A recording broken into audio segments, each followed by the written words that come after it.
அன்னையின் அன்பு உறவுகளே, சொந்த பந்தங்களே, இன்று நாம் தாய் திருச்சபையில் ஒரு அழகான விழாவை கொண்டாடுகின்றோம். அரசியான புனித கன்னி மரியாவின் விழாவை. எனவே உங்கள் அனைவருக்கும் விண்ணக மன்னக அரசியான புனித கன்னி மரியாவின் வாழ்த்துக்களை ஜெபங்களையும் தெரிவித்துக் கொள்கின்றோம்.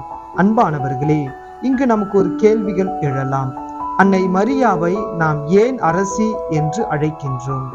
அன்னை மரியாவை நம்முடைய அரசராகிய இயேசு கிறிஸ்துவின் தாய் என்பதால் அரசி என்று நாம் அழைக்கின்றோம். ஆனால் மரியாவின் அரசியாட்சி இந்த உலகத்தின் அரசியாட்சிகளை போன்றது அல்ல. உலக அரசியாட்சிகளுக்கு அரண்மனை, செல்வம், அதிகாரம், பணபலம், படைபலம், ஆட்கள் பலம் என பலவை இருக்கலாம். ஆனால் அன்னை மரியாவின் பெருமையோ அரசு ஆட்சியின் இவைகள் இல்லை. அன்னையின் கிரீடம் பணிவு இருந்தது, கீழ்ப்படிதல் இருந்தது, அன்பு நிறைந்தது, தியாகம் நிறைந்தது மற்றும் நம்பிக்கை கொண்ட ஒரு அரசியாட்சியாக அன்னை இருக்கின்றாள். எனவே அன்பார்ந்த சகோதர சகோதரிகளே, இன்று நாம் அன்னையிடமிருந்து கற்றுக்கொள்ள வேண்டிய பாடம் முதலாவது, அன்னையை போன்று ஆம் என்று சொல்லி பழக வாழ வேண்டும். லூக்கான செய்தி அதிகாரம் 1 இறைவசனம் 38 நாம் இவ்வாறு வாசிக்கின்றோம்: நான் ஆண்டவரின் அடிமை, உமது வார்த்தையின்படியே எனக்கு நிகழட்டும். அன்னையின் பெருமை ஆம் என்பதில் தொடங்கியது. இன்று கடவுள் நம்மிடம் எதிர்பார்க்கும் வார்த்தையும் அதுதான், ஆம். எதற்கெல்லாம் ஆம்?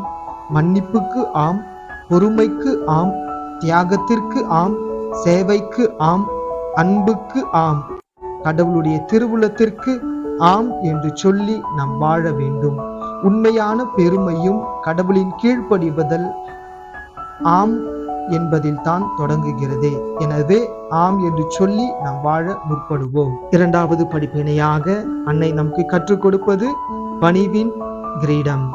அன்னை கடவுளின் தாயாக தேர்ந்தெடுக்கப்பட்டார், ஆனால் ஒருபோதும் பெருமை கொள்ளவில்லை. எனவே தான் அவர் தம் அடிமையின் தாழ்நிலையை கண்ணோக்கினார் என்று சொல்ல முடிந்தது. சற்று நம்மை யோசித்து பார்ப்போம். நாம் எவ்வாறு நினைக்கின்றோம்? மற்றவர்கள் என்னை பாராட்ட வேண்டும், மற்றவர்கள் என்னை முதன்மைப்படுத்த வேண்டும், நான் மற்றவர்களுக்கு முக்கியமானவர்களாக வாழ வேண்டும் என்று பல நேரங்களில் நாம் நினைக்கின்றோம். அது தவறு. ஆனால் அன்னை வேறு வழியை நமக்கு கற்றுக் கொடுக்கிறாள். மக்களின் பார்வையில் பெரியவராக முயற்சி செய்யாதீர்கள், கடவுளின் பார்வையில் உண்மை உள்ளவர்களாக இருக்க முயற்சி செய்யுங்கள். எனவே நமது கையில் ஜெபமாலை வைத்திருப்பது எளிது, வீட்டில் அன்னையின் படம் வைத்திருப்பது எளிது, அன்னை மரியாவின் பதக்கத்தை அணிவது எளிது. ஆனால் அன்னையை போல தாழ்ச்சியோடும் பொறுமையோடும் தியாகத்தோடும் அன்பு நிறைந்த உள்ளத்தோடும் வாழ்வது கடினமானது. எனவே அன்னையை போல வாழ முயற்சி செய்வோம். அன்னை நம்மை நிறைவாய் ஆசீர்வதிப்பார். ஆமேன்.